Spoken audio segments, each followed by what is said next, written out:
Pas malam harinya, itu sebagian sudah pada tidur, tiba-tiba rumah itu terjadi guncangan yang dahsyat. Dan ternyata pas dicek keluar, itu nggak ada sama sekali apapun. Nggak ada apapun sama sekali. Orang nggak ada, binatang nggak ada. Dan itu yang ngerasain bukan saya sama adik doang, tapi semua. Nah, memang kondisi kamar mandinya itu belakangnya itu ada lubang ventilasi. Memang agak seperti itu kondisi WC-nya. Nah, pas si Hamdi ini lagi mandi, seketika dia ngelihat sosok itu pakai kain carit, tapi pas dilihat atasnya nggak ada. Jadi sosok pakai kain carit tapi tanpa kepala.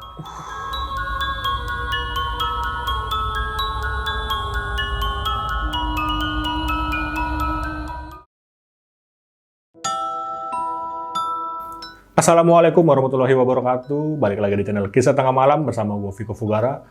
Pada malam kali ini gue udah kedatangan narasumber lagi nih yang ingin berbagi kisah horornya ketika beliau KKN di daerah NTB, Sumbawa Barat. Yaudah, di sebelah gue udah ada Bang Ahmad.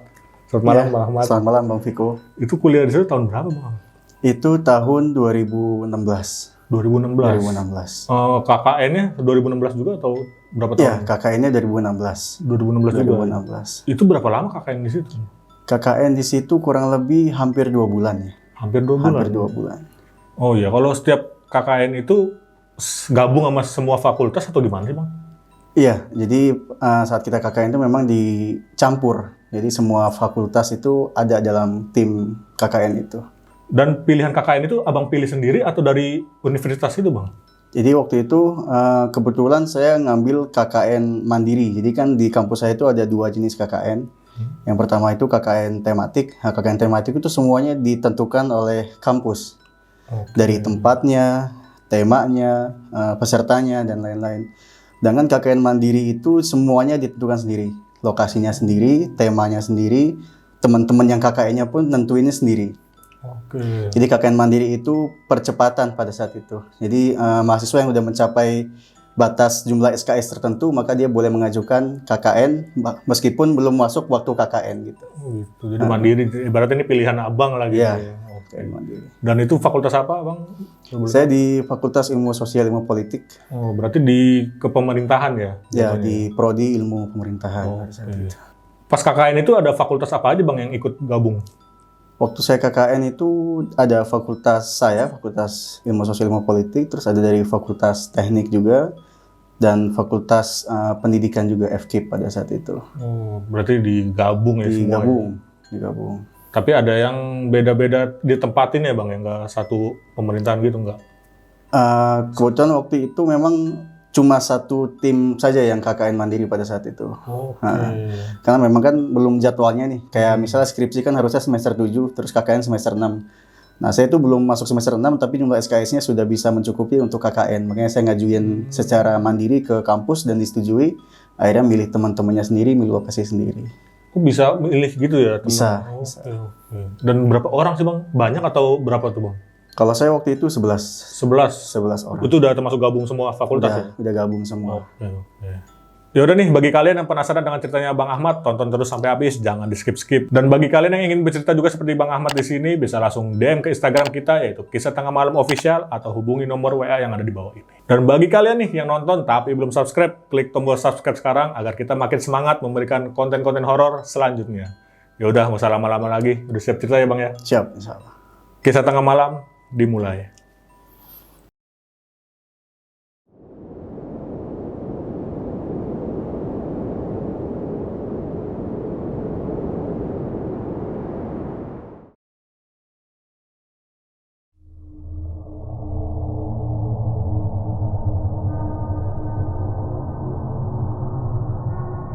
Ya, jadi cerita itu diawali pada tahun 2016.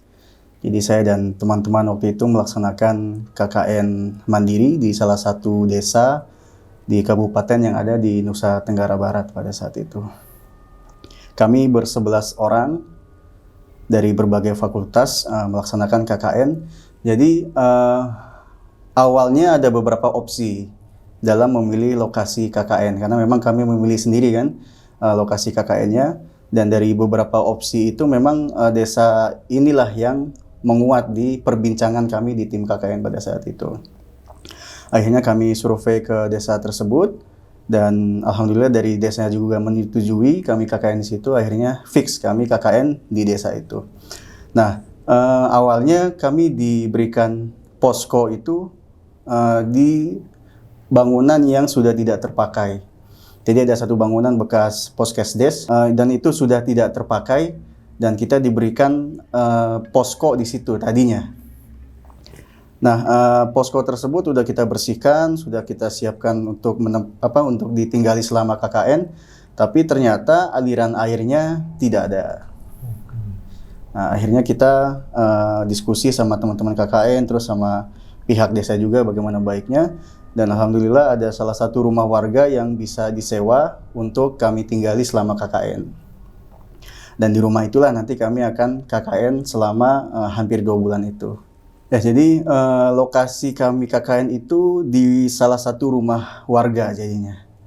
Rumahnya itu bentuknya rumah panggung. Jadi memang kalau di desa-desa itu kebanyakan masih rumah panggung, yang gambaran rumahnya itu antara rumah dengan dapur dan WC-nya itu terpisah. Jadi dapur dan WC-nya itu di belakang rumah, dan itu terpisah sama rumah. Jadi kalau kita tengah malam mau ke WC itu harus keluar rumah dulu dan ke belakang ke WC-nya. Jadi lumayan nyatu gitu ya. nggak nyatu bangunannya begitu. Nah, akhirnya kita KKN di situ. Nah, setelah beberapa hari KKN, jadi memang suasana rumahnya itu memang rumah jadul ya, karena yang tinggal di situ pun seorang nenek-nenek. Memang nenek itu jarang tinggal di rumah itu karena dia punya 2 rumah. Jadi seringnya tinggalnya di rumah yang satunya. Jadi rumah yang itu memang jarang ditiduri. Jadi rumahnya terkesan jadul dan berdebu karena memang jarang ditinggali. Nah, akhirnya kita KKN di situ, menjadikan rumah itu sebagai posko. Nah, setelah beberapa hari kemudian kita KKN di situ, ada teman kita yang mengalami mimpi buruk. Mimpi buruknya itu 2 orang, dan mimpi buruknya itu berhari-hari secara beruntun. Jadi yang mimpi buruk itu ada 2 orang. Yang satu namanya Tina, dan yang satu namanya Ani. Nah, Tina ini dia mimpi buruk bertemu dengan sosok kakek-kakek,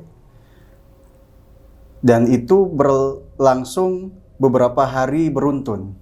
Oh, jadi setiap hari tiap hari itu mimpi buruknya itu bertemu dengan kakek-kakek. Kakek-kakeknya sama tuh. Kakek-kakeknya yang sama. Oke. Nah, ternyata kakek yang dilihat di mimpi itu persis mirip dengan foto yang ada di kamar tersebut. Jadi di kamar tersebut itu ada foto yang dipajang.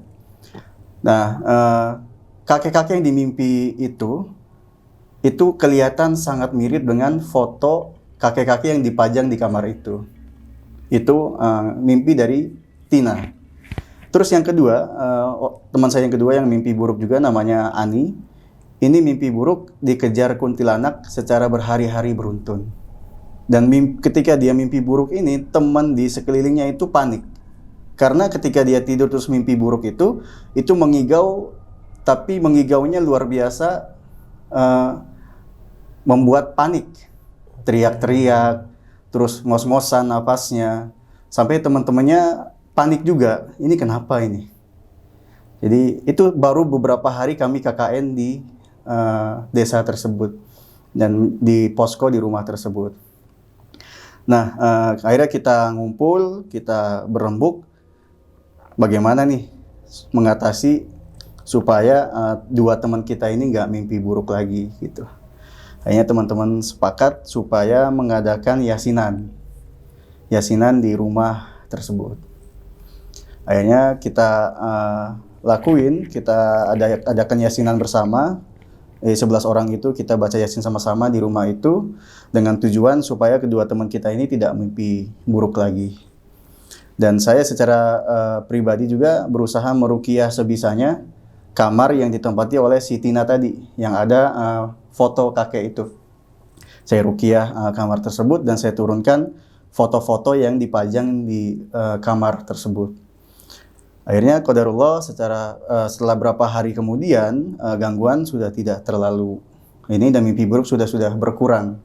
Ya, jadi setelah itu beberapa hari kemudian gangguannya sudah mulai berkurang, tapi teman saya yang satu ini, yang Tina ini, itu masih mimpi buruk. Masih ngalamin. Masih ngalamin mimpi buruk itu. Akhirnya dia minta ke teman-teman supaya kamarnya dipindah. Akhirnya dia pindah kamar gabung sama perempuan yang lain dan kamar dia dikosongkan. Jadi nggak ada yang tidur di situ. Nah, jadi itu gangguan yang pertama Bang Viko yang terjadi ketika kami awal-awal KKN di situ. Akhirnya si Tina itu pindah kamar dan kamar belakangnya dikosongkan, jadi nggak ada yang tidur di situ. Nah, itu sudah akhirnya beberapa hari kemudian sudah mulai tenang, seperti biasa, sudah normal, dan sampai pada suatu hari, itu pas malam hari Bang Viko, jadi itu udah pada tidur sebagian, terus saya sama teman-teman cowok yang lain kebetulan masih melek karena kami baru pulang ronda pada saat itu. Jadi pada saat KKN itu kita bagi jadwal ronda keliling kampung. Pulang keliling kampung kami di rumah. Pas di rumah itu ada suara orang jalan di tangga bagian belakang rumah. Oke. Jadi cukup kuat suaranya itu. Itu yang denger abang sendiri atau ada yang... Sama teman-teman. Pada denger juga? Pada denger juga, ada teman-teman. Suara langkah dan itu kayak orang jalan tapi kayak nginjeknya bener-bener nginjek gitu, kayak bener-bener kuat banget nginjeknya karena kerasa banget. Akhirnya saya sama teman saya ngecek ke belakang. Pas dicek nggak ada apapun. Jadi nggak ada orang ataupun nggak ada binatang di situ. Karena memang kan meskipun dapur sama WC-nya itu terpisah tapi dikelilingi pagar, jadi ketutup gitu aksesnya. Jadi nggak bisa orang sembarangan masuk. Itu gangguan berikutnya yang terjadi sama kita. Jadi pas kita cek ternyata memang nggak ada orang, nggak ada hewan pun. Karena kita ngiranya mungkin kucing, karena kucing bisa aja. Tapi yang nggak masuk logika sih, kucing bisa jalan begitu besarnya suaranya, menimbulkan suara yang sangat berisik. Jadi ya kami sementara masih mencari itu, masih melogikakan itu apa kira-kira sumbernya gitu. Akhirnya besok harinya pas masuk waktu maghrib, jadi kami salah satu program di saat itu adalah mengajar ngaji di berbagai TPQ yang ada di desa itu. Jadi 11 orang ini dibagi ke beberapa TPQ yang ada di desa itu untuk membantu mengajar guru ngaji yang ada di situ. Nah, ketika maghrib itu ada satu teman kami yang saat itu sedang sakit, sedang tidak enak badan. Jadi dia izin nggak bisa ngikut ngajar ngaji dan dia di posko sendirian. Nah, ketika dia di posko, dia berusaha bangun karena lagi kurang sehat, mengambil air wudhu, terus sholat. Selesai sholat karena dia iseng, dia membaca Quran. Nah, ketika membaca Quran itu, dia mendengar suara langkah dari dapur menuju mendekati kamar dia. Itu suaranya pelan, maksudnya ritmenya pelan, tapi intensitas suaranya kencang gitu. Jadi kayak yang tadi, kalau tadi kan langsung duk duk duk duk, tapi gitu ya, cepat. Kalau teman saya itu duk duk, agak lama. Jadi gitu. agak lama gitu. Nah itu teman saya seketika menghentikan membaca Qurannya karena nggak fokus. Antara ya mungkin takut mendengar suara itu. Akhirnya dia berhentikan baca Qurannya, tapi dia tetap menyetel MP3 Quran di HP-nya. Nah dia ketika suaranya makin dekat, dia berdoa. Itu berdoa sambil nangis itu ceritanya. Doanya sambil nangis, karena emang dia cuma sendiri, perempuan di rumah kosong yang udah ada kejadian sebelumnya nih. Jadi suasananya emang mencekam pada saat itu. Akhirnya dia nangis, terus dia berdoa sama Allah, minta supaya dijauhkan dari gangguan. Terus selesai berdoa, alhamdulillah qadarullah, suaranya langsung berhenti. Dan dia memberanikan diri keluar, dan itu memang semua akses itu terkunci. Benar-benar jadi sepi lah, benar-benar sepi, nggak ada suara. Maksudnya nggak ada orang, ataupun hewan yang mungkin bisa jadi masuk rumah itu nggak ada. Itu kejadian yang berikutnya. Lalu selanjutnya, pas beberapa hari kemudian, kebetulan kami ada agenda silaturahmi sama anak-anak kecil di desa itu, di Poskesdes pada saat itu. Tapi satu teman kami, karena mungkin dia bosen, karena memang nggak semua orang suka anak kecil, jadi ada yang memang kurang menarik, akhirnya dia merasa gabut dan pulang ke posko sendiri. Nah, akhirnya pas dia pulang, dia masuk ke rumah, seketika ada yang manggil. Dia cerita suaranya halus. Suara perempuan, halus, terus dia manggil, "Sudah pulang." Dan Suaranya itu dari sumbernya dari mana tuh? Dari dalam apa dari dia luar? cek. Oke. Dia cek, karena dia megang kunci dari luar kan, kuncinya kan dikunci dari luar tuh. Dia ngecek ke kamar, nggak ada orang sama sekali. Terus ke belakang juga nggak ada orang sama sekali. Dan itu suaranya persis di kupingnya. Oh, jadi kayak deket gitu Kayak ya? deket. Sudah pulang. Itu saya aja. Jadi itu, akhirnya dia langsung keluar. Tapi dia nggak cerita sama teman-teman. Dia pendam sendiri. Nah, besok harinya pas saya ada program yang berkaitan dengan fakultas saya, terus kebetulan kegiatannya di kantor desa, lalu ada barang yang ketinggalan di posko. Nah, sebagai penanggung jawab program, saya balik ke posko. Nah, sesampainya di rumah, itu saya mengalami kejadian yang sama persis sama teman saya yang tadi. Cuma kalau tadi dia ada suara sudah pulang, kalau saya panggil nama. Jadi itu suara persis di kuping, suaranya halus, suara perempuan, itu manggil, "Ahmad, Ahmad." Itu saya langsung merinding, kepala rasanya berat, tapi saya berusaha untuk tenang gitu. Soalnya prinsip saya emang kalau hal-hal yang begitu tuh harus kita lawan secara sugesti. Kalau kita kebawa dengan sugesti, maka ya kita kebawa jadinya gitu. Mungkin jadi. Akhirnya saya sambil nyari barang yang pengen saya ambil, sambil menahan itu, sambil banyak zikir gitu. Karena memang suaranya dekat. Dan itu manggil nama, Bang. Manggil nama. Nah, saya cek memang nggak ada orang sama sekali. Karena memang udah pada keluar ya. Iya, udah pada keluar rumah pada saat itu. Akhirnya saya dapat barang yang saya ambil, lalu saya kembali ke kantor desa dan saya ceritakan. Dan disitulah teman saya yang tadi cerita juga. Ternyata dia mengalami kejadian yang persis sama dengan saya. Gitu. Nah, mulai dari situlah suasana di posko itu mulai lebih mencekam. Jadi dari rentetan beberapa kejadian itu, nah itu kejadian yang tadi itu bikin makin mencekam di posko itu. Sampai-sampai teman saya itu nggak berani kencing malam-malam di WC. Jadi saking takutnya pulang ngeronda nih, itu kalau ada yang mau kencing nggak ke belakang WC, tapi kencingnya di kolong depan rumah. Itu saking takutnya.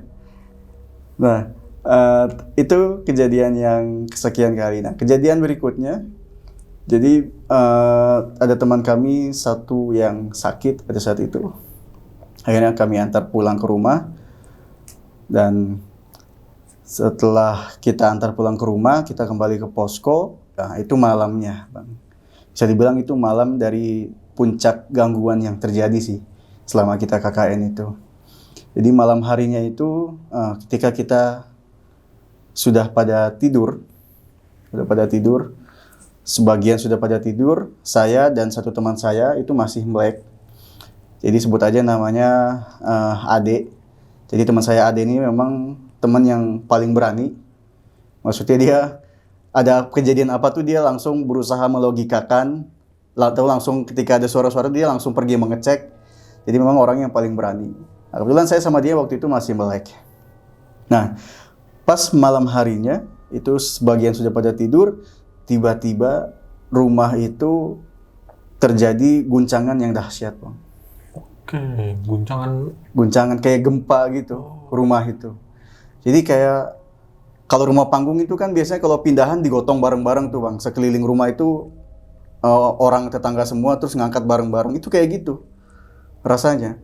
Jadi di rumah itu langsung goyang semua, sampai yang tidur itu pada bangun kaget. berarti semua ngerasain? Semua ngerasain itu. Nggak ada yang nggak ngerasain di rumah itu. Spontan ada itu lompat, teman saya yang tadi yang paling berani, lompat ke belakang, langsung mengecek. Dan ternyata pas dicek keluar, itu nggak ada sama sekali apapun. Nggak ada apapun sama sekali. Orang nggak ada, binatang nggak ada. Dan itu yang ngerasain bukan saya sama Ade doang, tapi semua. Berarti semua pada bangun. Semua pada bangun, pada kaget. Bahkan teman saya yang perempuan ada yang sampai nangis. Saking paniknya. Saking paniknya. Dan saya lihat tetangga, istilahnya kalau memang gempa ya, gempa yang terjadi di daerah itu, pasti kan semua warga keluar tuh. Ngerasain semua, karena kan memang banyak rumah panggung juga. Tapi saya lihat, kok adem-adem aja gitu. Jadi, itu gangguan yang bisa dibilang puncak gangguan itu. Nah, semenjak gangguan itu, kami yang cowok-cowok itu memutuskan untuk tidur di dapur. Jadi yang perempuan itu tidur di rumah, di atas. Kami yang cowok-cowok itu berjaga di dapur secara gantian. Jadi gantian, misalnya saya dari jam berapa sampai jam berapa tidur, nanti gantian setelah itu bangun sampai jam berapa gitu. Nah, setelah kejadian itu, ya suasana ya makin mencekam lagi. Padahal itu masih agak lama sih kita KKN di situ. Artinya kan kita harus berusaha kuat lah. Kayak kita kembalikan kepada Allah kan yang Maha Kuat. Jadi kita pegangannya cuma Allah nih, udah kita insya Allah kuat sampai selesai KKN. Nah, setelah itu kejadian beberapa hari setelahnya, teman saya yang namanya Hamdi pada saat itu sedang mandi, Kang Viko. Nah, memang kondisi kamar mandinya itu belakangnya itu ada lubang ventilasi. Jadi orang itu kalau lewat belakang WC bisa ngelihat orang yang mandi, karena memang kampung kan. Memang agak seperti itu kondisi WC-nya. Nah, pas si Hamdi ini lagi mandi, seketika dia ngeliat sosok itu pakai kain carik, tapi pas dilihat atasnya nggak ada. Oke. Jadi sosok pakai kain carik tapi tanpa kepala. Tapi badannya kelihatan sampai ke bawah. Badannya kelihatan. Oke. Dia menggunakan kain carik. Dan itu seketika dia langsung menyelesaikan mandinya, langsung naik ke atas. Dan dia nggak berani cerita, karena memang pada saat itu kondisinya udah mencekam. Jadi dia mending Dia dulu, berusaha menahan. Karena kalau dia cerita pada saat itu teman cewek saya ada yang udah minta pulang. Bakal heboh juga sih. Bakal heboh. Akhirnya dia nahan cerita. Dia cerita itu udah selesai KKN. Baru cerita. Nah, memang itu kejadian-kejadiannya banyak ya. Dan memang rumahnya itu agak aneh ya. Pernah sekali itu kita berusaha memperbagus rumah itu. Karena kan selama ini kita tinggal di situ kesannya kayak rumah jadul, rumah lama. Terus kita punya niatan pengen ngecat ulang rumah itu. Akhirnya sama teman-teman sepakat kita cat ulang rumah itu, terutama di bagian depan rumahnya, karena memang udah luntur banget itu cat itu. Jadi catnya itu sebelumnya warna biru telur asin gitu bang, dan itu sudah luntur catnya karena memang kayu kan. Nah, akhirnya kita cat rumah itu dengan warna kuning. Kenapa kita cat warna kuning? Karena memang catnya sama nih sama cat yang kita pakai buat ngecat program-program yang lain, kayak ngecat pelang nama jalan, ngecat pagar rumah warga, dan lain. Jadi kita samakan lah supaya depannya kuning gitu. Nah, akhirnya kita cat pada hari itu. Kita cat pada hari itu udah bagus, teman-teman juga udah senang, udah kelihatan terang lah, udah nggak kelihatan gelapnya lagi nih. Nah, tiba-tiba dari perwakilan desa ya, pemuda desa pada saat itu datang ke posko. Kita sudah selesai ngecat, lalu dia datang ke posko, dan dia menyampaikan kabar bahwa nenek yang punya rumah itu sakit. Dan adiknya nenek itu kesurupan. Pas kesurupan, itu ngomong ke nenek itu supaya rumahnya jangan dicat warna kuning. Jadi saya yang pada saat itu ya jujur kurang mempercayai ya. Akhirnya saya biasa aja sama teman-teman, udahlah itu mah cuma ini aja, itu mah kita cat bagus kan gitu supaya rumahnya terang, itu mah ada-ada aja gitu. Tapi ya mau gimana lagi, namanya kita menghargai yang punya rumah, Ya ada salah di kita juga sih, karena mengecat rumah tanpa izin sepemilik rumahnya. Nah itu akhirnya kita kembalikan itu catnya. Maksudnya ke warna sebelumnya. Jadi meskipun catnya jadi baru juga sebenarnya. Cuma warnanya kita ganti, yang tadinya barunya kuning jadi warna biru telur asin lagi kita cat. Jadi itu beberapa kejadian yang terjadi ketika saya KKN di Nusa Tenggara Barat. Itu Bang Riko. Nah tadi kan di rumah itu berarti ada 2 lantai Bang ya? Rumah panggung itu atasnya rumah, bawahnya kolong biasa. Oh, yang tadi suara langkah itu yang di tangga arah kemana tuh berarti dia? Itu arah turun ke dapur. Oh, ke dapur. Ke dapur. Oh, berarti bukan naik gitu arah ke lantai atas enggak ya? Oh iya, dari dapur maksudnya ke arah rumah gitu. Oh iya, berarti posisi dapur ini ada di bawah. Di bawah. Oke. Dan di situ ada berapa kamar, Bang?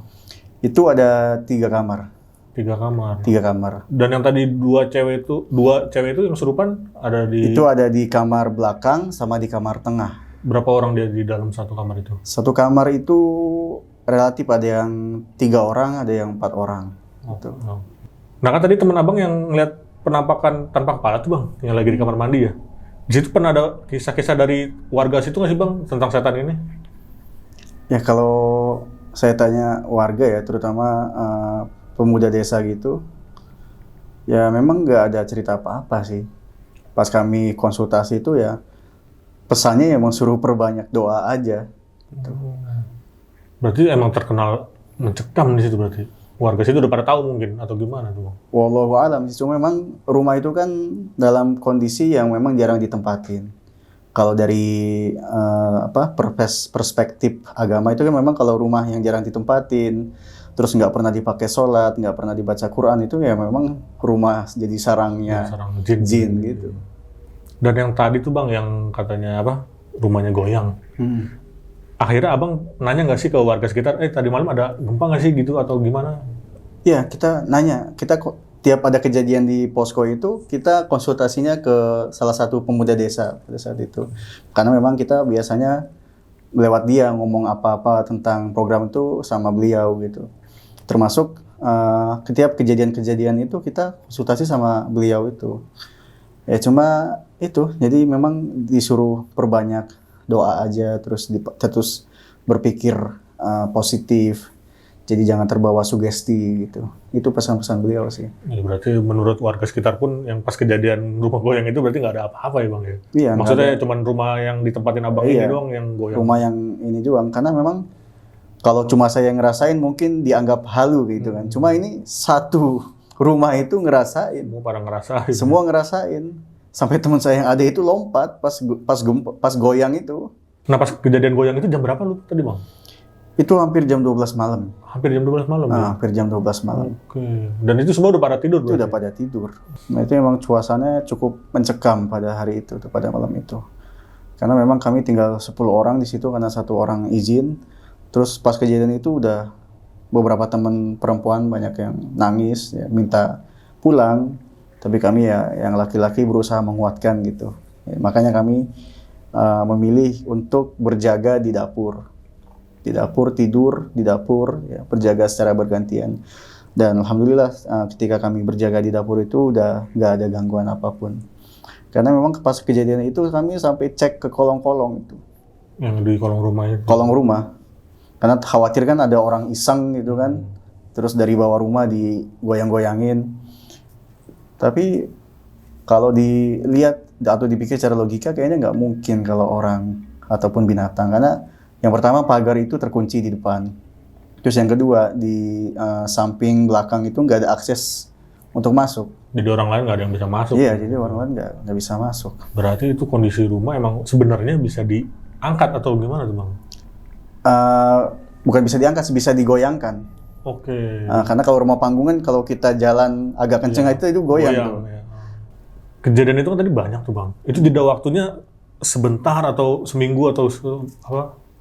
Ada yang sebentar, ada yang udah sunyi nih, udah tenang, terus tiba-tiba ada lagi. Jadi pokoknya selama hampir 2 bulan itu ya terjadinya seperti itu. Jadi nggak langsung besoknya atau ada kejadian lain, nggak agak rentan waktunya gitu. Ada yang tentang waktunya. Nah kan tadi kan kejadiannya tuh kejadian-kejadian yang di rumah ya bang ya. Ada nggak sih bang kejadian pas abang lagi KKN yang lagi keliling kah, yang lagi jaga atau gimana bang? Iya, kalau pengalaman ketika berjaga malam atau ronda malam itu, ya karena mungkin kami barengan ya, dan saat itu juga sama beberapa warga desa juga, jadi ngerasa aman Jadi gitu. rame ya. Ngerasa aman, jadi rame, jadi ngerasa aman, jadi nggak menemukan apapun. Cuma memang ada, jadi pada saat kita ngeronda itu ada batas ya. Yang batas itu memang nggak boleh dilewatin. Maksudnya batas apa? Jadi kayak wilayah kayak itu tuh udah masuk ke hutan, jadi kita dianjurkan jangan ke sana lah karena memang gelap, nggak ada lampu sama sekali. Oh, berarti di rumah ini ada hutannya di dekat situ? Ya, di kampung itu memang ada perbatasan dengan hutan. Hutan itu. Hutan. Oh. Nah, selama KKN di situ abang pernah ke wilayah situ nggak sih bang? Ke hutan itu? Belum sih. Oh belum ya. Kita nggak berani karena bukan nggak berani karena takut sih, karena memang menghargai aja omongan. Oh dilarang. Oke. Dianjurkan untuk tidak ke sana untuk di malam hari demi keselamatan kita juga kan, karena ya kita nggak tahu ya namanya hutan kan, di sana kan masih banyak babi hutan gitu. Oh iya. Jadi takutnya kita lagi ke sana tiba-tiba ada babi hutan kan bahaya juga. Iya benar. Nah suasana di rumah sana itu banyak tetangga kah atau masih kayak jarang-jarang gitu sih bang? Banyak sih tetangga. Udah rame lah ya. Udah gitu rame. Ya. Ya, walaupun kondisinya ada hutan, kirain satu rumah, satunya lagi agak jauh gitu, nggak gitu ya bang? Enggak, di situ kebetulan padat. Maksudnya nggak sepadat kayak Jakarta ya, cuma ya di samping kiri kanan depan itu sudah ada rumah. Dan pernah dengar cerita apa sih bang, mitos-mitos yang hutan dilarang itu, yang dilarang masukin gitu? Pernah ada dengar kisahnya atau apa? Belum ada sih. Oke, jadi belum ada cerita ya? Belum ada ceritanya. Ya pokoknya udah dibilang kalau malam jangan ke sana karena bahaya, ya udah kita ikutin aja. Namanya kan kita KKN di kampung orang nih, kita menghargai orang di situ lah. Apa yang beliau omongkan ya kita patuhi gitu. Oke. Ya udah sekian nih cerita dari Bang Ahmad untuk malam kali ini. Terima kasih banyak Bang Ahmad. Sama-sama Bang Udah Viko. berbagi kisahnya di Kisah Tengah Malam. Bagaimana pendapat kalian? Tulis di kolom komentar. Dan bagi kalian nih yang ingin bercerita juga seperti Bang Ahmad, bisa langsung DM ke Instagram kita yaitu Kisah Tengah Malam Official atau hubungi nomor WA yang ada di bawah ini. Yaudah, gue Viko pamit undur diri dan Bang Ahmad juga pamit undur diri. Wassalamualaikum warahmatullahi wabarakatuh. Wassalamualaikum warahmatullahi wabarakatuh.